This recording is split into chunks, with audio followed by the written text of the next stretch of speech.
Hello friends, welcome to job शुरू YouTube channel. दोस्तों, UP triple PET की इस क्लास में हम लोग चैप्टर कवर करेंगे वैदिक संस्कृति। इससे पहले सिंधु घाटी की सभ्यता चैप्टर हम लोग कर चुके हैं, आप उसको देख सकते हैं। लिंक जो है वीडियो के डिस्क्रिप्शन में दिया गया है।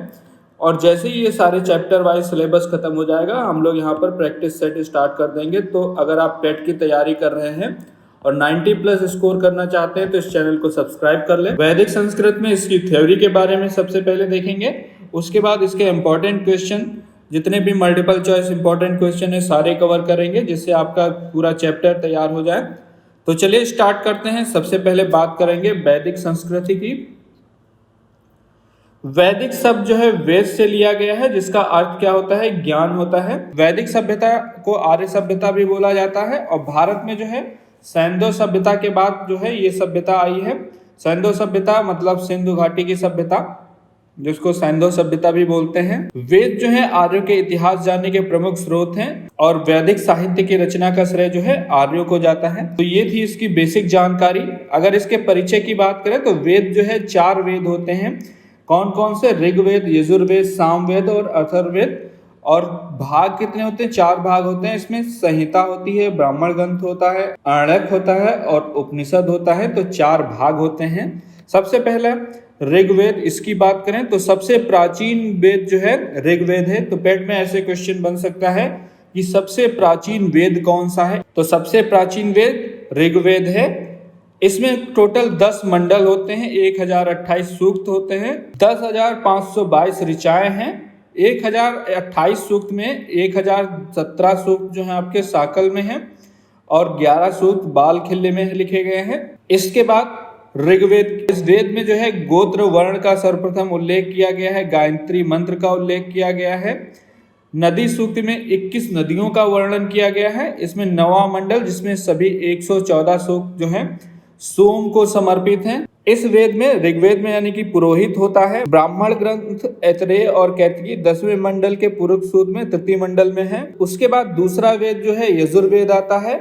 इसमें कर्मकांड और स्रोत का वर्णन किया गया है। गद्य और पद्य दोनों में जो है वर्णन किया गया है। इस वेद की 2 शाखाएं हैं।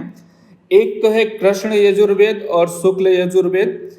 कृष्ण जो है गद्य और पद्य दोनों में है, कृष्ण यजुर्वेद, और शुक्ल यजुर्वेद केवल पद्य में है, गद्य में नहीं है।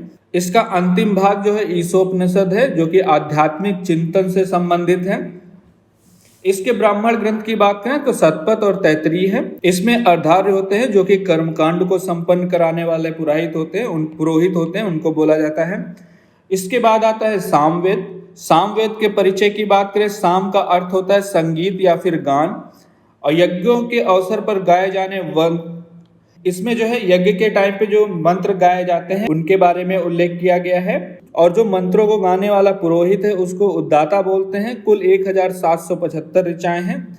प्रमुख शाखा की बात करें तो सामवेद की प्रमुख शाखाएं कौथमीय, राणायनीय और जैमिनीय, ये जो है इसकी प्रमुख शाखाएं हैं। इसके प्रमुख ग्रंथ, अगर आपसे क्वेश्चन पूछा जाए सामवेद के प्रमुख ग्रंथ, और ऑप्शन में जो है तांडव या पंचविंशो, तो ये सही होगा। चौथा वेद अथर्ववेद। इसमें टोटल 20 कांड, 730 सूक्त और 5,987 मंत्रों का संग्रह है, जिसमें 5,987 मंत्रों में से 1,200 मंत्र जो है ऋग्वेद के हैं। और अथर्ववेद के मंत्रों का जो उच्चारण करता है उस पुरोहित को जो है ब्रह्मा बोला गया है। इसकी 2 शाखाएं हैं, पिप्पलाद और सौनक। उल्लेख की बात करें तो मगध तथा अंक के दूरस्थ प्रदेश तथा सभा और समिति, प्रजापति की 2 पुत्रियां, इन सब का उल्लेख जो है अथर्ववेद में किया गया है। इसका ब्राह्मण ग्रंथ गोपथ है। कुछ वैदिक शब्द हैं जिनके अर्थ हैं, कृष्ण ऐस को जो है लोहा बोला जाता है, या फिर लोहे को जो वैदिक शब्द जो है वैदिक में कृष्ण ऐस बोला जाता है। ऋण मतलब जो कर्ज होता है इसको कुसीद बोला जाता था, वैदिक शब्द इसका जो कुसीद है। और ऋणदाता का कुसीदिन, यानी कि जो पैसे देता, ऋण देता है। बढ़ई को जो है तच्छा बोला जाता था। और सूदकोर को वेकनाट वैदिक में बोला जाता है। पतवार को अरित्र और स्पष्ट जो है गुप्तचर को बोला जाता है वैदिक में। तो ये वैदिक शब्द और उनके अर्थ हैं। अब बात करते हैं यहाँ की प्रमुख नदियाँ जो वैदिक काल में उल्लेखित हैं। सबसे पवित्र नदी है सरस्वती। इसके और भी कई नाम थे, नदी तमा, देवी तमा, माते तमा, सरस्वती के नाम है। तो मातेतमा किस नदी का नाम है? वैदिक काल के किस नदी का नाम मातेतमा है, देवीतमा है, नदीतमा? इस तरह से क्वेश्चन बन सकते हैं।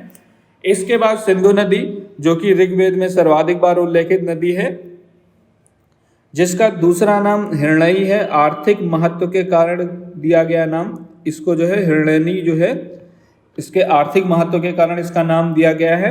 सिंधु नदी के गिरने के स्थान को परावत बोलते हैं। तो ये नदियां थी जो कि ऋग्वेद में थी।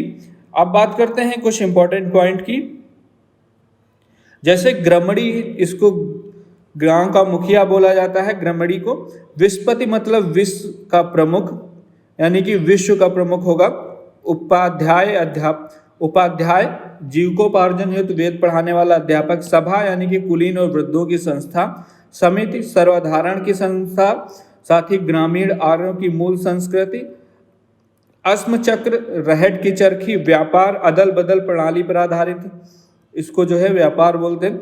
एकराट सर्वोच्च शासक, अथर्ववेद में दिया गया है एकराट के बारे में। परीक्षित मृत्युलोक के देवता। त्रिवर्ग धर्म अधर्म काम।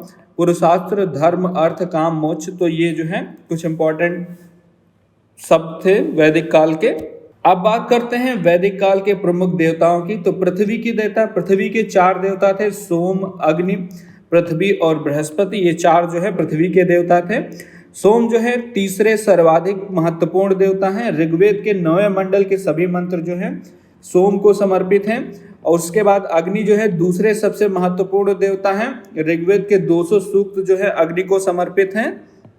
इसके बाद आकाश के देवता जो कि वरुण है, सूर्य है, पूषण है, अश्विनी है, विष्णु है और मित्र, ये जो है आकाश के देवता हैं। आकाश के वरुण और पूषण। वरुण जो है समुद्र के देवता और ऋतु के नियामक तथा नैतिक व्यवस्था के प्रधान, या फिर त्रतस्य गोपा। तो नैतिक व्यवस्था का प्रधान वरुण को बोला जाता है, या फिर समुद्र का देवता, ऋतु के नियामक। वहीं पर पूषण वनस्पतियों और औषधियों के देवता हैं। इनके रथ को बकरे खींचते हैं। उसके बाद अंतरिक्ष के देवता। अंतरिक्ष के देवताओं में कौन कौन है? इंद्र है, मरुत है, रुद्र है, आपह, वायु और पर्जन्य। ये जो है अंतरिक्ष के देवता हैं। अंतरिक्ष के देवता इंद्र जो है सबसे महत्वपूर्ण देवता हैं अंतरिक्ष के। इनको विश्व का स्वामी भी बोला जाता है। और ऋग्वेद के 250 सूक्त जो है इनको समर्पित हैं। आर्यों के युद्ध नेता और वर्षा के देवता भी इंद्र को बोला जाता है। अब बात करते हैं ऋग्वैदिक कालीन की कुछ नदियां और उनके आधुनिक नाम। अस्कनी जो कि चेनाब, इस समय इसका नाम है चेनाब नदी। विपाशा का व्यास नदी। परुषणी का रावी। वितस्ता झेलम नदी। सुतुद्री गंडक। सदानीरा सतलज और हसदवती घग्गर नदी। ये जो है वैदिक कालीन नदियां थी जिनके आधुनिक नाम हैं। अब बात करते हैं मंडल यानी ऋग्वेद के रचयिता।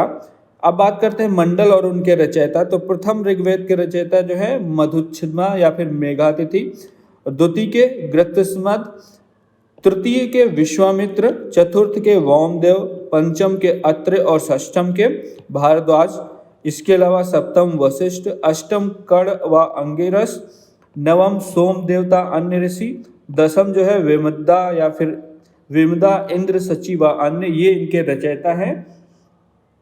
तो इनको आप ध्यान रखें। तो इनको आप याद कर लें, वशिष्ठ, भारद्वाज, कश्यप, अत्रि, गौतम, जमदग्नि, विश्वामित्र।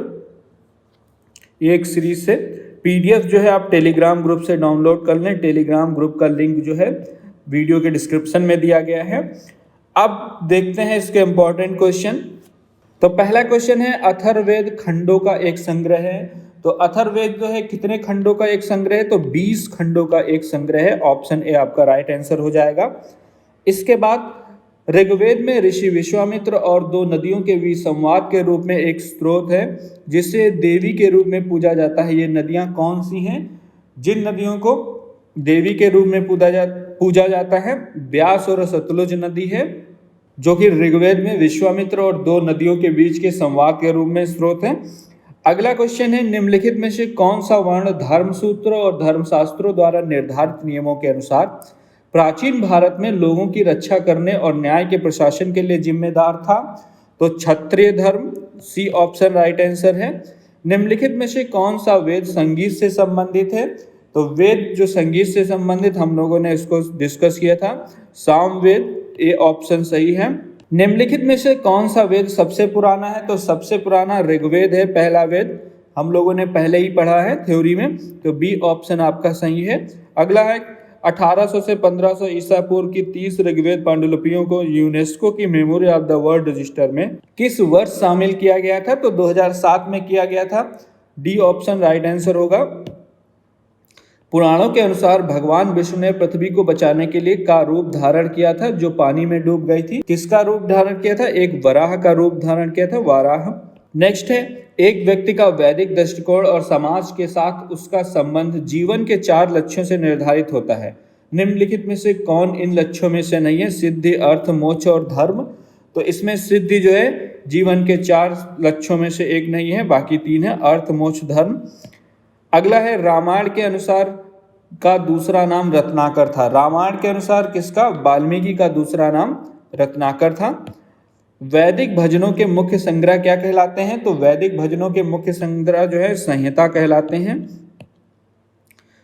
पुरुष सूक्त किस वेद का एक मंत्र संग्रह सूत्र है? पुरुष सूक्त किस वेद में है? तो यजुर्वेद का एक जो है मुक्ति संग्रह सूक्त है। बी ऑप्शन आपका राइट आंसर होगा। नेक्स्ट क्वेश्चन, वैदिक भजनों या मंत्रों के संग्रह को के नाम से जाना जाता है? वैदिक भजन या फिर संग्रह को संहिता के नाम से जाना जाता है। सी ऑप्शन सही है। तो जिसने थ्योरी अच्छे से कर ली उसके क्वेश्चन सारे हो जाएंगे। ऋग्वेद पुस्तकों या मंडलों में विभाजित है? तो ऋग्वेद 10 पुस्तकों या मंडलों में विभाजित है। बी ऑप्शन सही होगा। अगला है, राजकीय प्रतीक पर शब्द सत्यमेव जयते किस उपनिषद से लिया गया है? तो सत्यमेव जयते मुंडक उपनिषद से लिया गया। डी ऑप्शन राइट आंसर होगा। वैदिक काल के एक चरण में राजा को गोपति कहा जाता है, जिसका अर्थ है, गोपति का अर्थ होता है मवेशियों का स्वामी। तो डी ऑप्शन सही होगा, राजा को गोपति कहा जाता है। वेदांगों के संदर्भ में निम्नलिखित में से कौन सा शब्द अनुष्ठान को दर्शाता है? अनुष्ठान को कल्प दर्शाता है। सी ऑप्शन आपका सही होगा। तो अगर जिसने थ्योरी की है आसानी से हो जाएगा। निम्नलिखित नदियों में से किसे वैदिक काल में परुष्णी के नाम से जाना जाता है? तो हम लोग पहले भी इसको पढ़ चुके हैं। तो रावी नदी को जाना जाता है। ए ऑप्शन सही होगा। अगला क्वेश्चन है, वैदिक सिद्धांत के अनुसार निम्न में से कौन सा गलत है? क्षत्रिय योद्धा शासकों की उत्पत्ति पुरुष की बाह से हुई है। आपको गलत बताना है। वैश्य या फिर आम लोगों की उत्पत्ति पुरुष की जांघों से हुई है। ब्राह्मण या पुजारियों की उत्पत्ति पुरुष के कानों से हुई है। शूद्र या श्रमिकों तथा नौकरों की उत्पत्ति पुरुष के पैरों से हुई है। तो इसमें जो है सी ऑप्शन आपका गलत है। तो ये थे इसके इंपॉर्टेंट क्वेश्चन। आप इसकी थ्योरी की पीडीएफ जो है डाउनलोड कर लें। वीडियो के डिस्क्रिप्शन में लिंक दिया गया है टेलीग्राम का। और कोई भी आपका क्वेश्चन है तो आप बेझिझक जो है कमेंट बॉक्स में पूछ सकते हैं। और इससे रिलेटेड कोई भी आपका क्वेश्चन है तो आप कमेंट सेक्शन में पूछ सकते हैं। मिलते हैं अगले चैप्टर में। अगला चैप्टर हमारा है बौद्ध धर्म, जिससे एक क्वेश्चन कंफर्म पूछा जाएगा। तो चलिए मिलते हैं नेक्स्ट वीडियो में।